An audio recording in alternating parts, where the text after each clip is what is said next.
Assalamualaikum warahmatullahi wabarakatuh. Bagaimana kabar Anda pemirsa Duta TV? Senang sekali rasanya saya Gusti Muhammad Hermawan dapat menjumpai Anda dalam program Galeri Banua. Edisi hari ini kami akan menayangkan kepada Anda rangkaian agenda ekspos hasil uji kerentanan sosial yang dilangsungkan di salah satu hotel berbintang di Kota Banjarmasin yang melibatkan dari teman-teman BPN Kanwil Kalimantan Selatan dan juga tim peneliti dari Universitas Lampung Mangkurat. Seperti apakah seluruh rangkaian agenda pada hari ini telah kami rangkum untuk Anda selama 30 menit ke depan dalam Galeri Banua. Selamat menyaksikan. Agenda ekspos hasil kajian kerentanan sosial oleh tim peneliti Universitas Lampung Mangkurat untuk program PTS-LPM di lokus 4 titik kabupaten yakni Balangan, Kota Baru, Tanah Laut, dan Hulu Sungai Selatan. Dihadiri jajaran PPN Kanwil Kalimantan Selatan, Rektor ULM serta akademisi, Kakantah Kabupaten Kota, camat hingga aparat desa yang menjadi satu kesatuan untuk mendengarkan hasil ekspos dari penelitian yang sudah dilangsungkan.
Panel FGD atau Focus Group Discussion dihadiri oleh para tim peneliti pihak Universitas Lampung Mangkurat, yakni Dr. Arif Rahman Nugroho MSc, Dr. Taufik Arbain MSI, Dr. Rosalina Kumalawati MSI, Asti Nana Yuliarti SSMIKOM, Ismar Hamid SSMSI.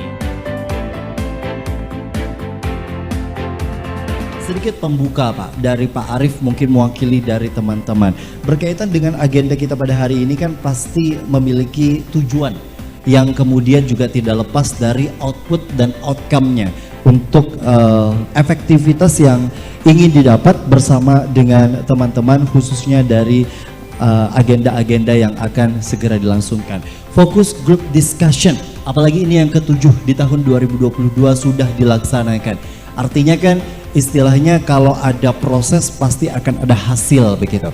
Mengawali untuk agenda kita pada hari ini, bicara mengenai tujuan Pak, tujuannya apa? Kalau bicara mengenai agenda yang sudah begitu panjang dilangsungkan bersama dengan tim dan kendalanya kira-kira apa saja? Ya, makasih Mas. Seperti tadi yang disampaikan Pak Rektor, jadi kami ini analoginya kayak dokter Mas, mencoba untuk mengidentifikasi penyakitnya seperti apa, setelah nanti penyakitnya seperti apa kita tuliskan resepnya. Nah gitu kan. Jadi program PTSL ini kan sebenarnya adalah program yang selama ini sudah berjalan, tapi ternyata seiring dengan dinamika di lapangan itu ada berbagai macam hal yang kami mencoba untuk menjadi mitranya BPN untuk kita menyempurnakan program yang ada.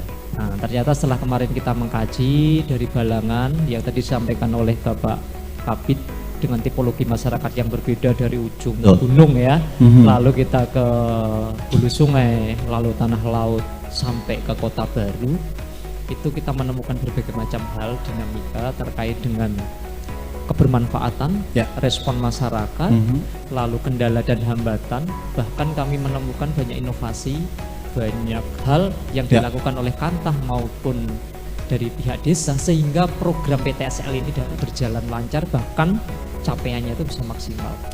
Istilah di masyarakat memang mengenal bahwa ragamnya masyarakat kita di Kalimantan Selatan yang memang bukan hanya suku Banjar gitu istilahnya yang mengisi begitu. Artinya kan yang dikenal masyarakat adalah hari ini hematnya heterogen. Nah, kalau bicara mengenai kerentanan sosial sebenarnya Pak, ini kan juga sebagai edukasi kepada teman-teman semua, kemudian kepada teman-teman yang hadir di sini maupun secara luas begitu ya. Sejauh mana efektivitas kerentanan sosial ini dilakukan dan sebenarnya kalau mengulik sedikit, kerentanan sosial itu sendiri seperti apa sih Pak? Sebenarnya ini lanjutan Mas, lanjutan dari kajian kita kemarin 2020 ya, 2021. Kalau kini kan lebih nanti kita akan memotret tentang strategi mitigasi terhadap ketidakberhasilan program gitu kan ya. Jadi upaya-upaya dari pihak Kantah maupun desa yang dilakukan untuk menanggulangi ketidakberhasilan, tapi ternyata mereka berhasil dan hari ini yang kita kupas. Kalau berkaitan dengan kerentanan ini yang kita teliti tahun 2020 Ibu Rosanggih berkaitan dengan perempuan gender, lalu yang keduanya adalah masyarakat pendatang, yang ketiganya itu adalah petani yang mempunyai lahan yang sempit. Nah ini yang kemarin, tapi ternyata nanti akan dieksplorasi Pak Ismar ya berkaitan dengan gender. Kita menemukan sesuatu hal yang menarik di Sungai Raso. Ini kebetulan ada Bapak Kakanta ya. Dan juga nanti ada Bapak Kepala Desa dan juga nanti yang di Madang Pak. Kemarin kami menemukan, di Madang di Handil Gayam Pak Camat dan juga Bapak Kepala Desa, itu kami menemukan hal yang menarik Pak, betapa dari ibu-ibu kaum perempuan ini malah menjadi tokoh kunci atau yang menggerakkan program ini bisa bergulir dan maksimal. Dan ini yang menarik, nanti Ibu Puspa mungkin atau Ibu Sisil akan menambahkan, ini temuan kami Bu Puspa dan Bu Sisil, dan ini nanti harapannya nanti menjadi, kami akan mencoba membuat semacam referensi gitu sehingga nanti kabupaten kota yang lain seluruh Indonesia bisa melihat bisa melihat Handil Gayam, bisa melihat Sungai Raso, betapa ibu-ibu ini atau kaum perempuan yang diasumsikan di luar itu sebagai kaum yang rentan, tapi tidak kok gitu. Apalagi nanti di Sajaka menarik sekali ya. Itu juga nanti kaum pendatang itu ternyata menjadi motor juga, menjadi orang yang sangat berperan untuk keberhasilan PTSL ini. Oke, artinya dari hal tersebut perempuan yang kemudian juga hari ini dianggap rentan dan syukurnya hari ini ada keterwakilan perempuan gitu ya. Yang nanti akan pasti pendekatannya kan juga berbeda antara perempuan dengan laki-laki. Proses komunikasi, apalagi Ibu Astina ini pastinya sudah tahu begitu ya, seperti apa proses pendekatan secara persuasif dan lain sebagainya. Tapi kalau bicara mengenai kajian kerentanan sosial di Kalimantan Selatan sendiri, Pak Arief mungkin boleh ditambahkan dari Pak Taufik dan lainnya berkaitan dengan Kalimantan Selatan. Kalimantan Selatan ini sendiri kan istilahnya juga memiliki 13 kabupaten kota. Sebelumnya saya ingin mengucapkan terima kasih atas kehadirannya, atas teman-teman dari Katanta, dari camat, dari desa dan lain sebagainya yang kemudian juga hadir. Apalagi juga Tanah Laut, Balangan, alhamdulillah jauh-jauh semuanya bisa berhadir di kesempatan hari ini. Sejarah untuk kajian kerentanan sosial Pak Taufik, sudah pernahkah memang dilakukan di Kalimantan Selatan atau ini sebagai bentuk pembaruan atau memang ini sebagai bentuk eksekusi hal yang pertama dari Pak Ismar? Atau dari Ibu, boleh. Oke, gini Mas, untuk kajian kerentanan sosial, untuk kalau yang dengan BPN dan World Bank, ini kebetulan kita tahun kedua. Oke, jadi tahun pertama itu dilaksanakan di tahun 2020. Kalau untuk secara umum di Kalimantan Selatan, saya mengerjakan sudah beberapa kali, ada di HST, itu terkait dengan kerentanan masyarakat terkait dengan potensi wilayahnya. Identifikasi potensi wilayah, kemudian kita mengidentifikasi daerah mana saja yang mempunyai potensi terhadap kerentanannya. Oke, artinya memang walaupun ini sudah dilangsungkan beberapa kali, tapi setidaknya dengan BPN, dengan World Bank, apalagi dengan WLM, ini sebuah menjadi kolaborasi dan sinergi yang luar biasa ya Bu ya. Iya. Nah ini yang akan saya tanyakan nanti. Ini kan yang ke-7 gitu ya. Iya. Artinya kan ada yang 1, 2, 3. Ini selama tahun 2022. Pasti ada output dan outcome yang kemudian juga ingin diekspos begitu. Apakah nanti memang benar seperti itu yang akan disampaikan secara luas kepada seluruh Pak hadirin dan juga masyarakat atau seperti apa berkaitan dengan proses dari ini semua? Mungkin dari Bu Rosa dulu. Untuk kajian kerentanan sosial sebenarnya yang kita lakukan ini cukup berbeda ya, dan ini sangat-sangat menarik karena untuk tahun ini kita sebenarnya success story. Nah, jadi kita ingin mengetahui bagaimana kajian kerentanan sosial atau terkait dengan program PTSL ini, kenapa di beberapa kabupaten itu bisa sukses untuk di Kalimantan Selatan. Nah, dengan ditemukannya temuan-temuan kami, harapannya itu bisa mendorong kesuksesan di kabupaten yang lain. Oke, tepuk tangan dulu dong untuk semua yang diskusi kita singkat kita pada kesempatan hari ini. Tadi begitu banyak istilahnya yang kemudian juga sudah disampaikan, bahkan tahapan pada rekomendasi, Pak. Dalam kesempatan ini yang mungkin secara spesifik yang ingin disampaikan dan mungkin tadi belum sempat disampaikan oleh Pak Arief, dengan apa yang kemudian juga sudah dilakukan, langkah efektifnya, kemudian langkah terukurnya sampai pada tahapan expose hasil kajian kerentanan sosial ini sendiri, kan pasti ada saja kendala-kendala yang mungkin tidak semuanya tertulis di dalam laporan expose ini secara umum. Ada cerita menarik nggak, Pak, dalam kegiatan yang kemudian juga sudah dilangsungkan, khususnya fokusnya hari ini sosiologi antropologi bersama dengan Pak Ismar Hamid SS MSc hari ini? Boleh, silahkan Pak Ismar. Baik, terima kasih Mas siapa? Gusti Hermawan. Mas Gusti Hermawan. Apa namanya? Tadi sudah disampaikan oleh Pak Arief bahwa teman-teman di Kanta dan juga teman-teman di desa itu sudah sangat luar biasa dalam pelaksanaan program PTSL ini. Capaian-capaian yang sudah sangat positif, termasuk juga berbagai masalah-masalah yang kemudian muncul dalam proses pelaksanaannya itu cukup mampu dimitigasi. Bahkan hal-hal yang sifatnya bisa kita katakan berada pada titik yang titik yang paling parah, itu teman-teman dengan segala pendekatan itu mampu untuk memperbaiki. Misalnya mungkin ada Bapak Kepala Desa Talusi yang baru ada ya? Ada ya? Oke. Bapak Kepala Desa Talusi apresiasi yang sangat tinggi. Boleh, tepuk tangan dulu semuanya. Terima kasih atas kehadirannya, luar biasa Pak. Ini langsung nih. Saya secara khusus menyebut Bapak Kepala Desa Talusi karena bisa dibilang beliau ini mengobati penyakit yang parah, dan ternyata beliau mampu dengan segala pendekatan-pendekatan kearifan lokal, termasuk komunikasinya yang sebelumnya misalnya tidak melihat potensi perempuan yang luar biasa dalam pelaksanaan program-program tertentu di desa. Beliau mampu melibatkan perempuan dan akhirnya segala hal yang agak jauh dari harapan sebelumnya itu bisa dikejar dan kemudian cukup ada efektivitasnya. Ada progres yang sangat positif, misalnya kayak gitu. Iya, Pak ya. Nah, dari tadi kan ada bagaimana peran wanita gitu ya dalam pelaksanaan PTSL. Jadi yang ingin saya tanyakan mungkin yang berkenaan di wilayah saya, Pak, di wilayah Kabupaten HSS itu bagaimana sih peran wanita di sana gitu untuk sosialisasinya gitu. Apakah lebih efektif kepada kaum ibu-ibu untuk sosialisasinya atau ke bapak-bapak gitu. Jadi ke depannya misalkan untuk program berikutnya, misalkan ada PTSL selanjutnya, kalau memang lebih efektif ibu-ibu, maka kita akan lebih memperbanyak porsi sosialisasi ke ibu-ibu. Itu yang pertama. Yang kedua, ini yang pembahasannya kan PTSL PM ya. Betul. PTSL PM berarti di sini yang mungkin perlu disorot juga adalah bagaimana kinerja dari Puldatan. Apakah kinerja Puldatan yang saat ini ada itu telah efektif atau tidak, seperti itu.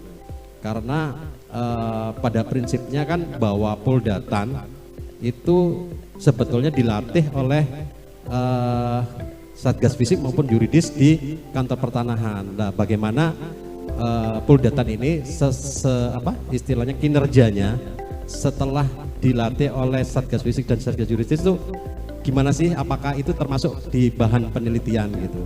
Apakah mereka kerjanya sudah optimal atau belum, seperti itu?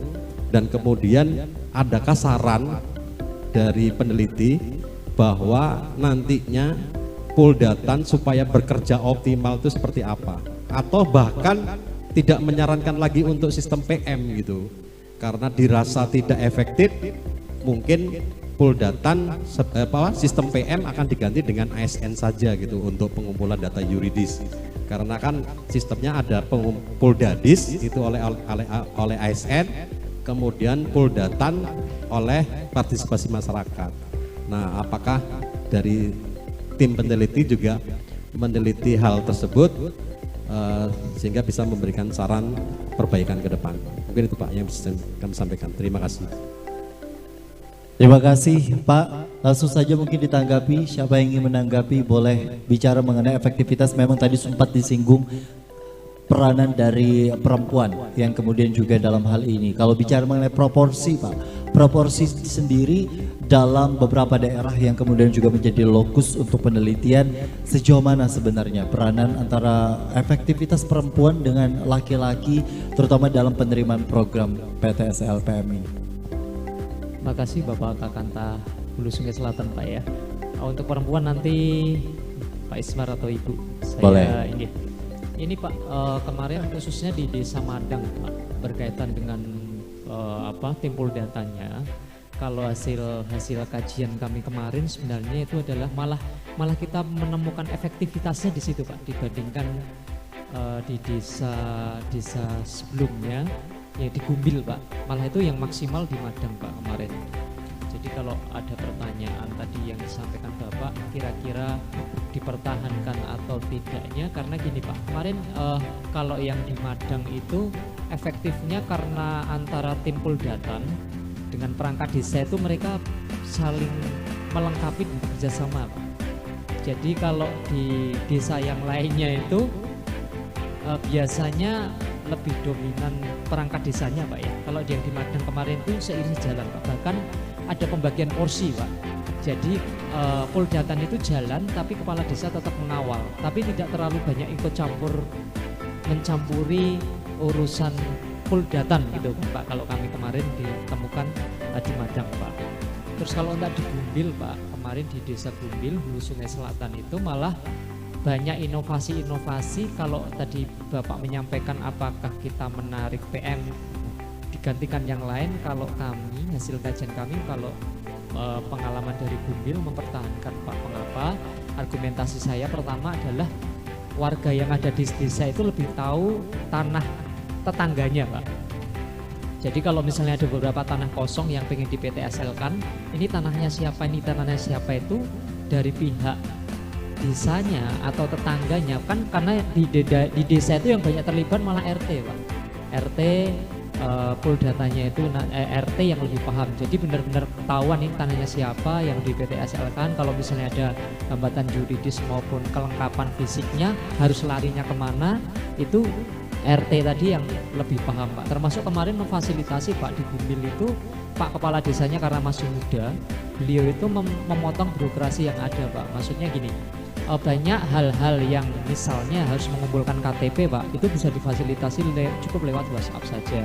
Atau mungkin berkas-berkas yang lainnya yang harus menyerahkan fisik, kebetulan yang punya itu berada di luar kota, itu banyak improvisasi atau inovasi dari Bapak Kepala Desa yang kami temukan kemarin. Kalau di Gumbil itu lebih karena kepala desanya masih muda, jadi banyak inovasi baru yang dia menerobos birokrasi yang ada supaya yang tadi Pak targetnya selesai. Terus yang di Madang itu kalau hasil kajian kami itu lebih ini Pak, jadi kepala desanya itu Bapak Kepala Desanya itu bisa mengelola, atau gini bahasa mudahnya itu beliau tidak terlalu terganggu dengan urusan PTSL sehingga bisa mengurus pekerjaan perangkat desa yang lainnya yang harus menumpuk di akhir tahun itu gitu kan Pak, karena sudah menyerahkan semuanya ke tim Puldatan dan tim Puldatan sudah bisa jalan sendiri gitu. Jadi ibarat kata di akhir tahun itu beliau malah bisa menyelesaikan banyak. Dan ini kita tidak temukan di desa yang lainnya Pak. Kalau desa yang lainnya kan Bapak Kepala Desa masih ikut terlibat secara penuh ya di dalam tim Puldatan gitu kan. 4 kabupaten, dari Kabupaten Balangan, Hulu Sungai Selatan, lalu kemudian Tanah Laut, dan hari ini terakhir di Kabupaten Kota Baru, di mana terlihat bahwa karakteristik setiap masyarakat di 4 kabupaten ini tuh berbeda-beda, masing-masing memiliki karakteristiknya sendiri.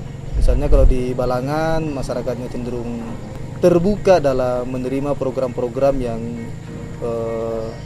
bersifat top down, lalu kemudian masyarakat di Hulu Sungai Selatan itu cenderung lebih kritis terhadap program-program yang bersifat top down, Sementara di tanah laut itu cenderung lebih mengkombinasikan dua hal tersebut. Masyarakat di Kota Baru sendiri itu cenderung memiliki kontradiksi yang berbeda dibanding masyarakat pada 3 kabupaten sebelumnya. Karakteristik ini kemudian kami lihat melahirkan tingkat kompleksitas yang cenderung berbeda-beda pula dalam pelaksanaan program PTSL ini. Misalnya di 3 kabupaten cenderung mulus pelaksanaannya, terkhusus di Kabupaten Balangan dan Tanah Laut sebenarnya. Sementara di Kabupaten Hulu Sungai Selatan sendiri ada sedikit kompleksitas namun tidak terlalu tajam, sedangkan di Kota Baru ini tingkat kompleksitasnya itu cenderung lebih kompleks dibanding 3 kabupaten yang lain gitu. Nah, beberapa hal yang menarik yang bisa kami temui, misalnya di Tanah Laut itu cenderung lebih terlihat peran perempuan. Artinya program PTSL ini mampu mengatasi kerentanan bagi masyarakat lapisan kedua, terkhusus pada kelompok perempuan, karena ditunjukkan dengan peran perempuan baik sebagai pelaku maupun sebagai sasaran program. Sementara masyarakat di Hulu Sungai Selatan, kolektivitas masyarakat itu cenderung lebih menonjol. Sementara masyarakat di Kabupaten Balangan itu cenderung masyarakatnya lebih mudah terkonsolidasi dengan baik jargon-jargon yang yang didorong oleh pihak kantor pertanahan kabupaten. Sementara masyarakat di Kota Baru, terlepas dari begitu rumitnya tingkat kompleksitas atau kontradiksi-kontradiksi yang muncul di lapangan, namun secara perlahan-lahan itu bisa memitigasi masalah-masalah tersebut.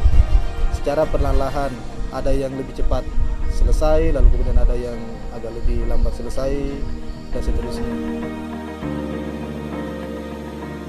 Kajian-kajian ini sangat kita perlukan, sangat kita harus selalu kita adakan, bagian dari kita mengawal program. Jadi program itu tidak hanya kita berbicara perencanaan, pelaksanaan, tapi juga ada monitoring dan juga evaluasi. Nah, harapan saya nanti hasil temuan-temuan yang kita dapatkan dari 4 item ya, kalau secara sosial antropologi itu Pak Ismar, komunikasi Bu Asinana, secara kelembagaan Pak Taufik itu nanti, dan secara kajian sosial ekonomi itu saya dengan Bu Rosalina itu akan mendapatkan semacam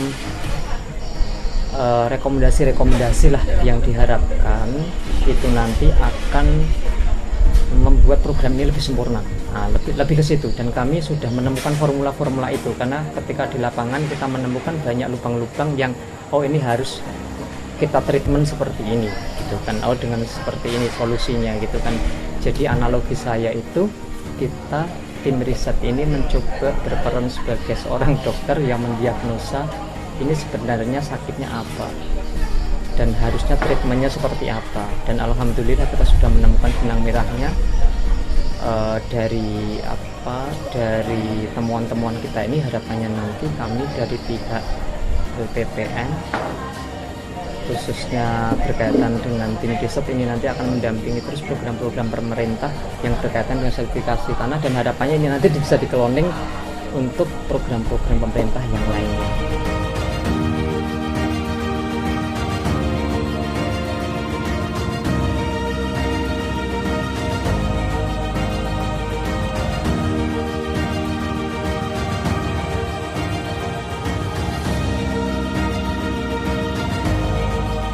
Kami sebagai peneliti, semoga luaran yang kami hasilkan dari penelitian ini untuk bisa berguna untuk masyarakat di 4 kabupaten dan juga bisa berguna untuk rekomendasi di kabupaten-kabupaten lain, dan kami berharap mungkin bisa tahun-tahun depannya melibatkan kami kembali dan bisa mengeksplor lebih banyak lagi wilayah di Kalimantan Selatan sehingga kami juga bisa ikut jalan-jalan.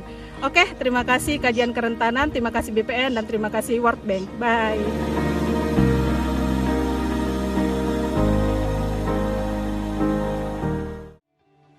Secara umum, kesuksesan program pendaftaran tanah sistematis lengkap partisipasi masyarakat PTS LPM di Desa Sungai Raso, Kecamatan Bumi Makmur, Kabupaten Tan Lautal terlepas dari peran perempuan yang dominan. Tak hanya presentasinya lebih tinggi dibanding desa lokasi kajian sebelumnya, terlihat pula gejala yang mengarah pada kebermanfaatan tersebut. Salah satunya pada aspek output, bidang-bidang tanah yang terdaftar dominan atas perempuan. Pada posisi tersebut, perempuan memiliki posisi yang lebih kuat dalam menegosiasi perencanaan pengelolaan tanah yang mengakomodir karakteristik, pengalaman, dan fisiologi perempuan. Dengan demikian, perempuan tidak mengalami keterasingan dalam pengelolaan tanah.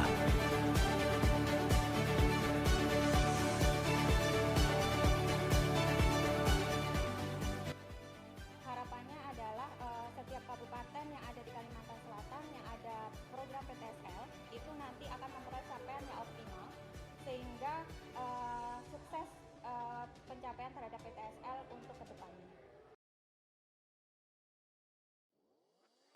Harapan kami untuk BPN PTSL ini semoga mencapai target yang diharapkan seperti itu.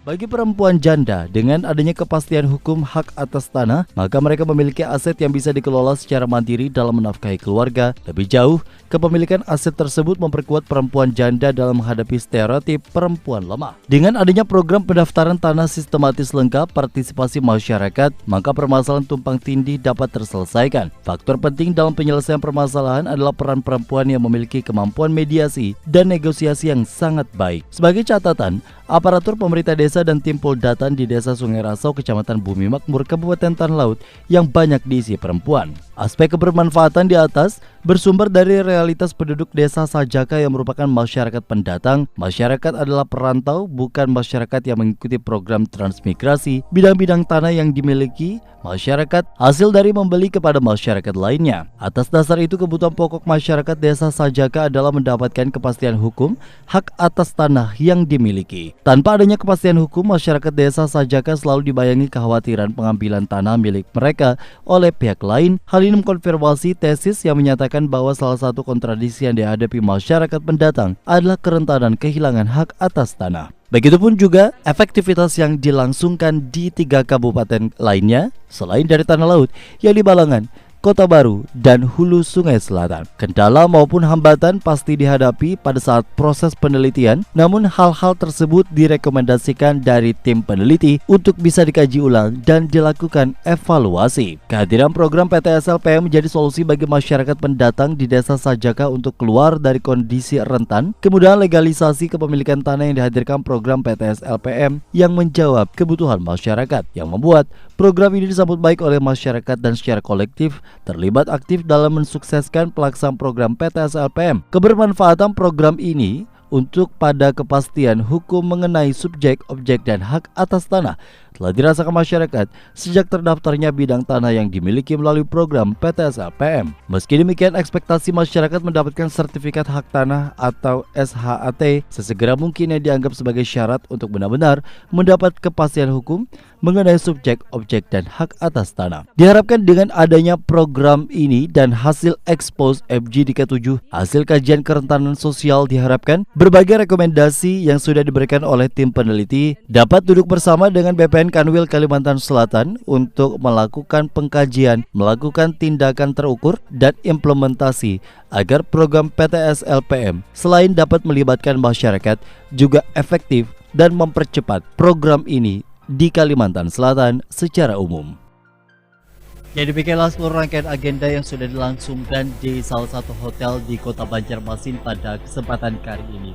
Dan rekomendasi-rekomendasi sudah disampaikan oleh tim peneliti dari Universitas Lampung Mangkurat, kemudian juga diskusi baik juga dari pihak Kantah maupun juga dari tim kecamatan, desa, bahkan dari BPN Kanwil Kalimantan Selatan itu sendiri untuk menemukan titik temu yang istilahnya diperlukan dalam efektivitas program PTSLPM untuk efektivitas kepada masyarakat secara umum. Akhirnya saya Gusti Muhammad Hermawan, mewakili seluruh kerabat kerja yang bertugas, mengucapkan terima kasih atas perhatian dan kebersamaan Anda. Sampai jumpa.